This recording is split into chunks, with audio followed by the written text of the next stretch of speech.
우리는 요나서의 말씀을 연속 묵상하고 있습니다. 이 요나는 아수르의 수도 니느웨로 가서 하나님 말씀을 선포하라는 명령을 받고 그 명령을 어깁니다. 그리고 정반대편 다시스로 가는 배를 탔습니다.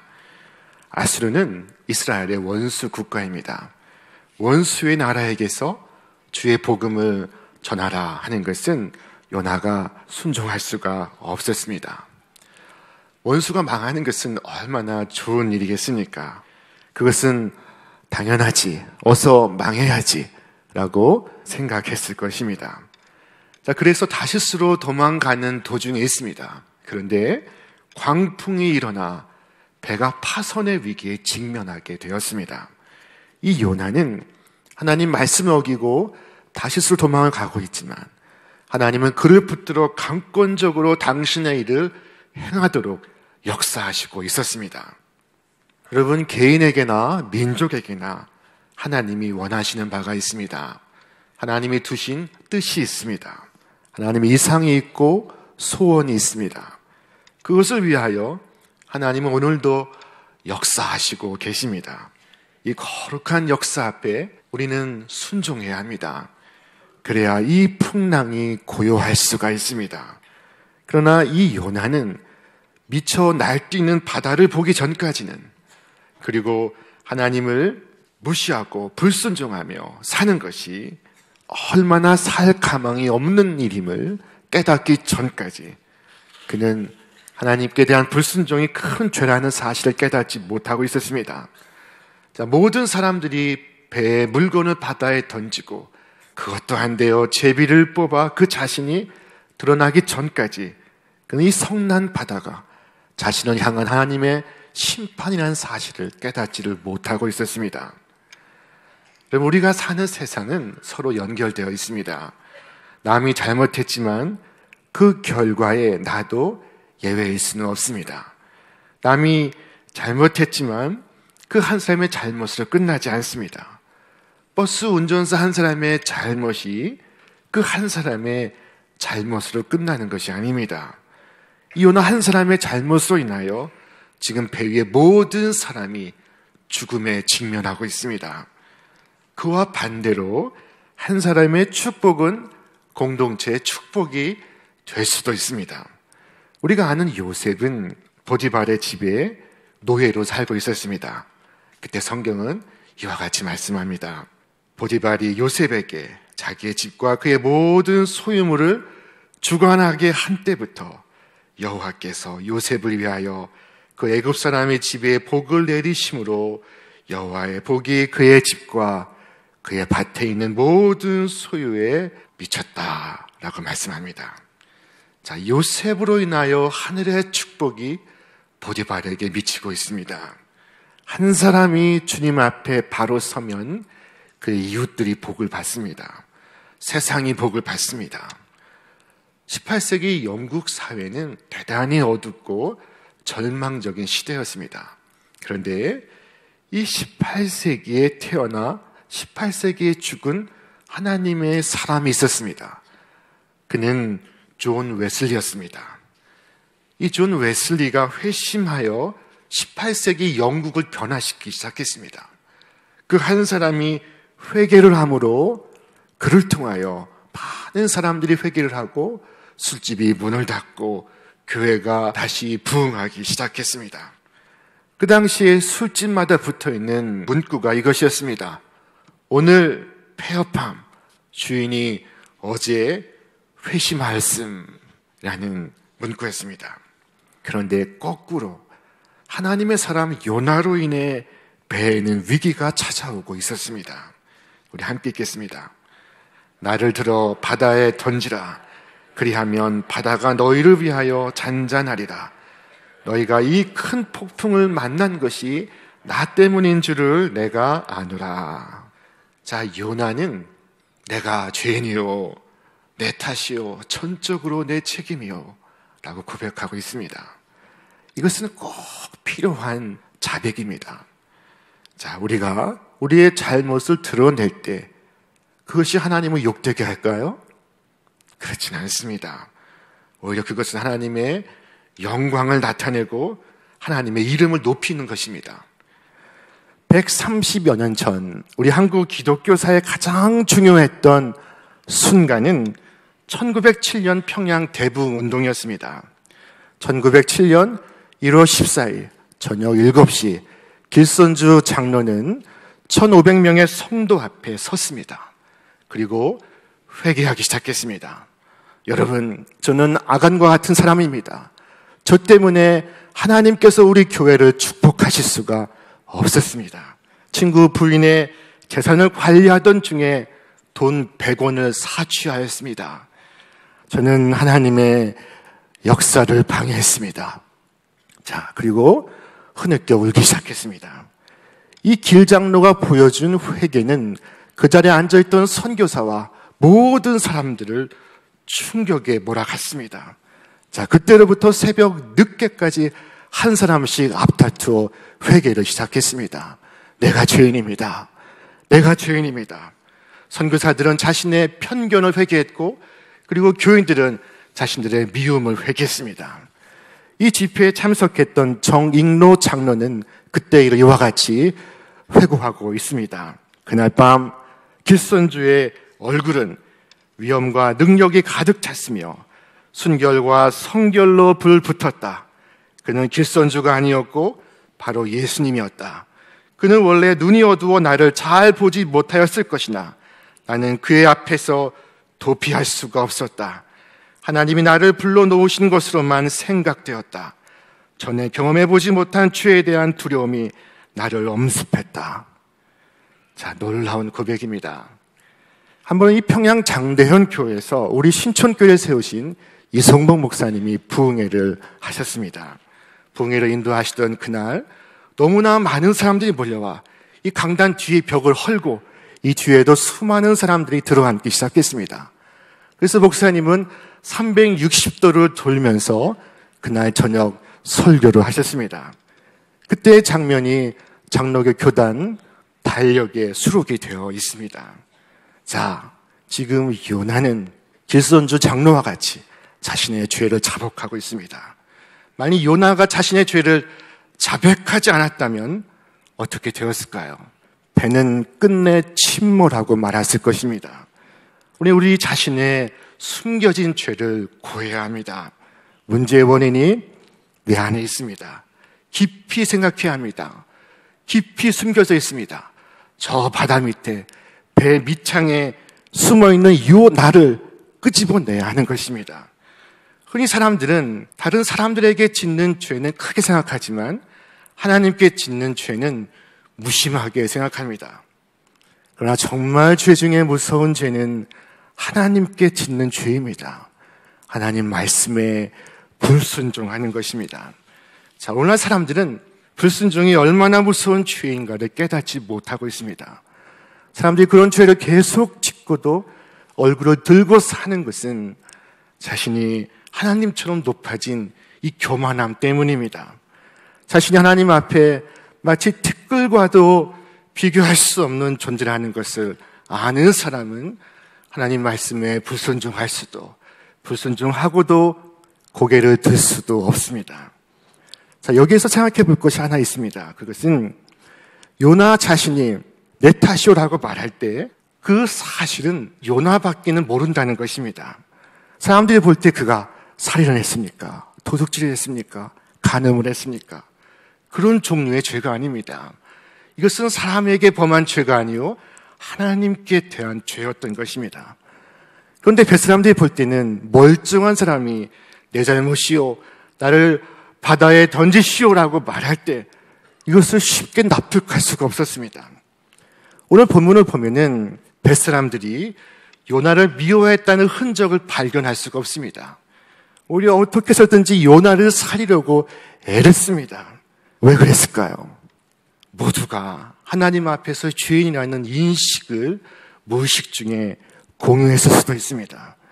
오히려 요나가 자신들보다 의인이라고 생각했을 수도 있습니다. 이것을 잊지 말아야 합니다. 요나 자신이 내가 원이라는 것을 말하는 그 죄는 오직 요나만이 알고 있습니다. 벳사람들이 알 리가 없습니다. 세상 사람들이 이해할 수가 없습니다. 세상의 시각으로 본다면 이해할 수가 없을 것입니다. 그러나 신앙의 시각으로 본다면 그것은 자신만이 알고 있는 죄입니다. 자신이 원인인 것을 알고 있습니다. 자신이 하나님 말씀에 불순종하고 있는 것입니다. 하나님은 당신의 백성이 불순종할 때, 교만할 때 책망하십니다. 그러나 사정을 알 리 없는 이 벳사람들은 어떻게 해서든지 배를 육지 가까이 갖다 대려고 애를 쓰고 있었습니다. 그러나 아무 소용이 없습니다. 사람들은 죄의 문제를 다른 인간적 방법으로 해결하려고 애를 씁니다. 그러나 아무 소용이 없습니다. 성경은 말씀합니다. 그러나 그 사람들이 힘써 노를 저 배를 육지로 돌리고자 하다가 바다가 그들을 향하여 점점 더 흉용함으로 능히 못한지라. 자, 이 벳사람들이 모르고 있는 것은 무엇일까요? 자, 그것은 하나님의 진노를 해결하는 방법은 인간의 더 많은 정성이 아니라 인간이 주 앞에 나와 회개하는 것뿐이라는 사실이었습니다. 하나님이 원하시는 것은 요나가 회개하는 것입니다. 회개하지 않는 요나를 태운 배는 항해를 지속할 수가 없습니다. 이때 요나가 말합니다. 안 됩니다. 소용이 없습니다. 나를 던져 바다에 넣으십시오. 그는 자신의 잘못을 시인하고 있습니다. 아무래도 억울하다. 아무래도 생각해보면 심지가 잘못 뽑힌 것 같다. 라고 말하지 않았습니다. 이처럼 자신의 죄를 고백할 수 있어야 합니다. 나 자신에게서 문제를 찾지 않고 다른 모든 사람에게서 문제를 찾는 것은 잘못된 것입니다. 미국의 역사에 가장 흉악무도한 갱단은 알카폰 갱단입니다. 이 갱단은 1900년대 초반에 시카고를 중심으로 활동을 하였습니다. 은행을 털고 무고한 사람을 해치고 도박을 일삼고 천지를 공포의 도가니로 몰아넣었습니다. 그러나 마침내 이름만 들어도 무서워 떨던 이 갱단의 두목 알카폰이 체포가 되었습니다. 자, 그가 재판을 받게 되었을 때 그는 법정에 서서 이와 같이 말했습니다. 나는 죄가 없습니다. 내가 잘못한 것이 아니라 불우한 환경에서 나로 하여금 범죄할 수밖에 없는 인간이 되기까지 나를 키운 우리의 부모와 우리의 사회가 잘못입니다. 나는 악한 사회의 희생 제물입니다. 나는 억울합니다. 그는 자신의 무고를 주장하면서 사형을 당하는 순간까지 반발을 했습니다. 그러나 오늘 요나는 자신이 얼마나 하나님 앞에 큰 죄인인지, 하나님을 얼마나 업신여겼으며 하나님 앞에 교만했는지를 깨닫고 있습니다. 그리고 죄의 결과는 죽음이라는 사실도 그가 인지하고 있습니다. 이 요나는 자기 한 사람 죽음으로써 이방인 모두를 살리기를 원하고 있습니다. 자신의 한 사람이 죄를 지고 바다에 던져졌을 때 하나님은 그들을 긍휼히 여겨 살려주실 것입니다. 이때 요나는 자발적인 죽음의 길을 선택하고 있습니다. 이때 벳사람들은 자신들을 살리기 위해 무고한 사람이 죽는다고 생각하게 되었습니다. 그래서 이와 같이 기도합니다. 우리 함께 읽겠습니다. 우리가 여호와께 부르짖어 이를 때 여호와여 구하고 구하오니 이 사람의 생명 때문에 우리를 멸망시키지 마옵소서. 무죄한 피를 우리에게 돌리지 마옵소서. 자, 무죄한 피를 우리에게 돌리지 마옵소서. 이들이 기도할 때 이들이 깨닫는 것은 무엇이었을까요? 자, 그것은 자기들 중에 가장 의로운 사람이 자기들의 죄를 대신하여 죽는다는 것이었습니다. 자, 예수 그리스도께서 십자가 위에서 행하신 일이 바로 이것이었습니다. 요나가 이처럼 자신의 죄를 지고 죽기를 작정했을 때 바로 이때부터 요나의 진짜 이야기는 시작이 됩니다. 하나님의 위대한 구원의 섭리가 시작되는 것입니다. 그것은 남을 살릴 뿐만 아니라 그 자신을 살리는 것이었습니다. 폭풍이는 바다 위에서 뱃사람들은 기도를 간절히 했습니다. 하나님께서 들어주시면 목숨을 구하는 것이요, 그렇지 않으면 끝장이라는 인식을 갖고 있었습니다. 오늘 우리도 기도해야 합니다. 이 땅에 바람이 불고 폭풍이 불 때에 가장 기도해야 할 사람은 하나님을 믿는 바로 우리들입니다. 우리가 기도하지 않으면 누가 우리 보고 기도하라고 말한다고 했습니까? 하나님을 믿지 않는 사람들이 우리에게 와서 제발 기도 좀 해라 라고 말하는 때가 온다는 것입니다. 그리고 이와 같이 고백을 합니다. 우리 함께 읽겠습니다. 주 여호와는 주의 뜻대로 행하심이니이다. 자, 이것이야말로 요나서의 주제입니다. 하나님은 뜻을 정하시고 뜻대로 행하시는 분이십니다. 하나님은 당신의 뜻을 이루시기 위하여 사람을 부르시고 바람을 부르시고 큰 물고기도 부르시는 분이십니다. 피조물인 우리가 하나님의 뜻을 거스르며 살 수가 없고 하나님을 또한 속일 수도 없습니다. 그러므로 책망을 받고 하나님의 일을 하는 것보다 책망을 받기 전에 하나님의 일을 하는 것은 훨씬 지혜로운 일입니다. 내가 경험하고 깨닫는 것보다 다른 사람의 경험을 통해 미리 깨닫고 아는 것은 훨씬 더 지혜로운 일입니다. 예수님은 우리에게 기도를 말씀하시며 뜻이 하늘에서 이루어진 것 같이 땅에서 이루어지기를 기도하라 말씀하셨습니다. 하나님은 당신의 뜻을 이루시기 위하여 우리 각 사람을 부르시고 있습니다. 부르심을 받은 우리 모든 사람은 하나님의 부르심에 충성해야 합니다. 사도 바울도 예수님을 만난 이후에 그는 언제나 하나님의 뜻에 충성하기를 다짐했습니다. 그는 그의 모든 서신의 시작마다 예수 그리스도의 종 사도 바울은 하고 시작하고 있습니다. 바울은 자신의 뜻대로 살기를 원치 않았습니다. 언제나 하나님의 뜻대로 하나님의 일을 행하기를 원했습니다. 중국 선교에 일생을 바친 허드슨 테일러가 있었습니다. 그는 행복한 선교사로 일생을 마쳤습니다. 사람들이 그에게 와 묻습니다. 행복한 선교사로서 일생을 보낸 비결이 무엇입니까? 그때 그가 이와 같이 고백했습니다. 저의 헌신과 저의 행복의 비결은 하루를 어떻게 시작하는가에 달려 있습니다.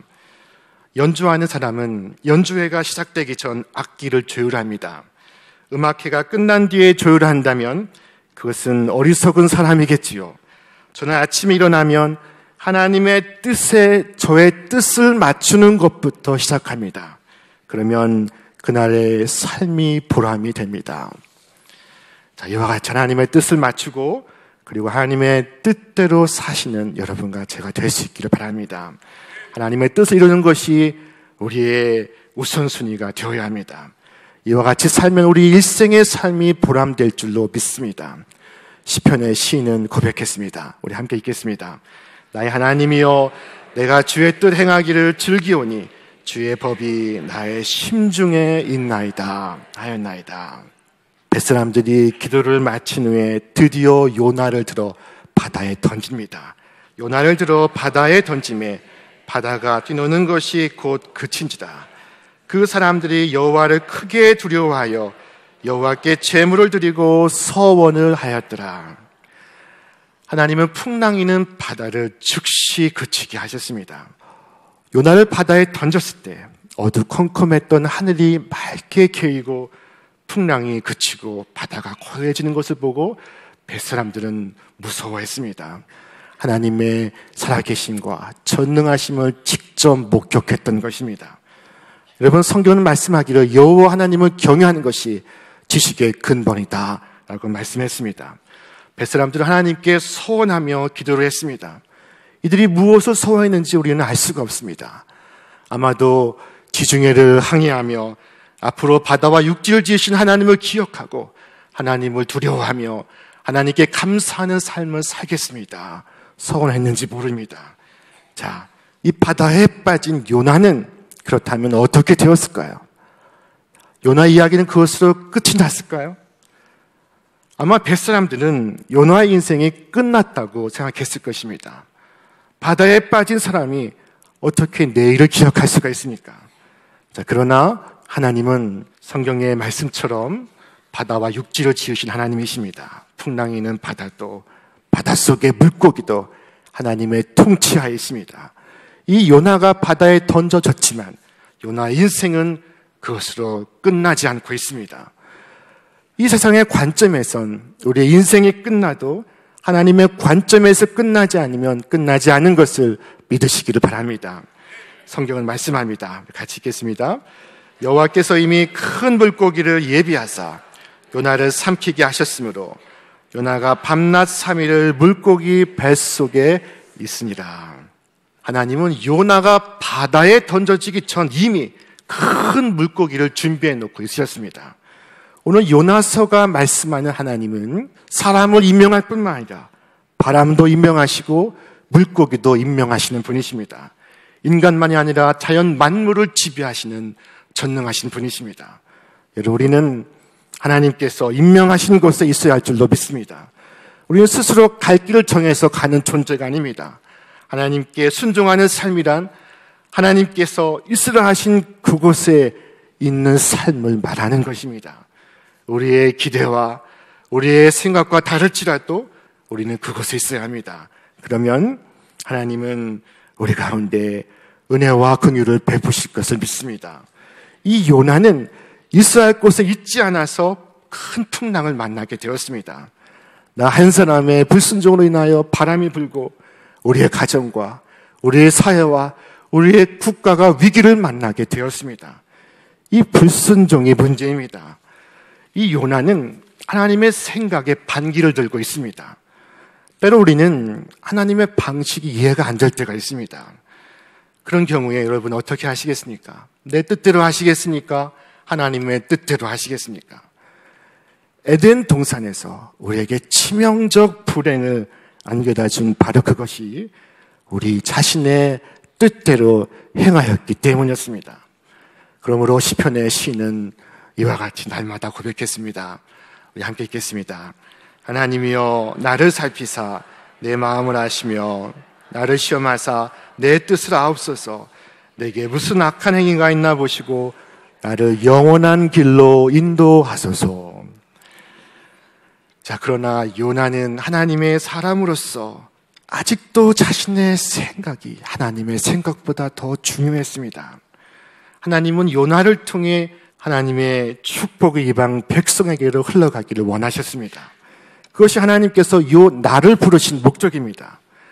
창세기에는 하나님께서 아브라함을 부르시는 명장면이 있습니다. 그때 말씀하시기를 내가 너로 축복의 근원이 되게 하리라. 땅의 모든 족속이 너를 인하여 복을 얻을 것이니라 말씀하셨습니다. 하나님께서 아브라함을 축복의 통로로 사용하시기 위하여 아브라함을 부르시고 있었습니다. 오늘 그와 같이 이스라엘을 부르시고 우리 각 사람을 부르시고 있습니다. 하나님의 나라는 오늘 요 나로부터 시작이 됩니다. 요 나를 하나님께 복종시킬 때 하늘의 복이 이 땅 가운데 우리의 가정에, 우리의 이웃에, 우리의 사회에 임하는 것입니다. 여러분, 오늘 여러분을 부르신 하나님의 목적이 무엇입니까? 오늘 나를 향하신 하나님의 뜻이 무엇입니까? 나를 향한 하나님의 그 뜻이 다 이루어지기 전까지 우리 앞에 풍랑은 잠들지 않을 것입니다. 오늘 교회 창립주일을 맞이하는 여러분과 저에게 하나님의 뜻이 이루어지기를 우리가 함께 기도할 수 있기를 바랍니다. 하나님의 뜻을 따라서 하나님의 일을 온전히 행하시는 여러분과 우리 교회가 될 수 있기를 주님의 이름으로 축원합니다.